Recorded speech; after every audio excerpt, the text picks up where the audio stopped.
అందరూ నా వైపు చూడండి, ఒక మాట చెప్తాను ఇక్కడ.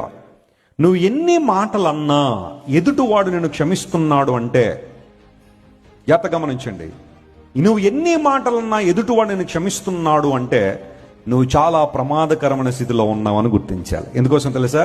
వాళ్ళు క్షమించిన ప్రతిసారి నీకు వాళ్ళకి మధ్య దేవుని పెట్టేస్తున్నారు. వాళ్ళు they are putting god in between you and the person you are accusing. ప్రతీకారం తీర్చుకునే వాడికన్నా క్షమించేవాడికి ఎక్కువ భయపడాలండి మనం. ఎందుకోసం తెలుసా? ప్రతీకారం తీర్చుకునేవాడు అప్పటికప్పుడు అయిపోతుంది, ఆ డీల్ అయిపోతుంది. ఓ మాట అంటే ఇంకో మాట అనేసారనుకోండి, నాకు అక్కడతో చెల్లు అయిపోయింది. నువ్వు ఒక మాట అన్న మౌనంగా ఉంటాడు చూసారా, అలాంటి వాళ్ళతో చాలా జాగ్రత్తగా ఉండాలి నువ్వు. ఎందుకోసం తెలుసా? వాళ్ళ మౌనం దేవుని తీసుకొచ్చేస్తుంది మధ్యలోకి. వారి పక్షంగా ఎవరు నిలబడిపోతాడు. అందును బట్టే ప్రతీకారం తీర్చుకునేవాడికి ఎవడు భయపడక్కర్లేదండి ప్రపంచంలో. క్షమించే గుణం ఉన్నవాడికి భయపడాలట. ఉందా భయం నీకు? భార్య ఏమంటలేదని చెప్పి ఇష్టానుసారం మాట్లాడుతున్నావా?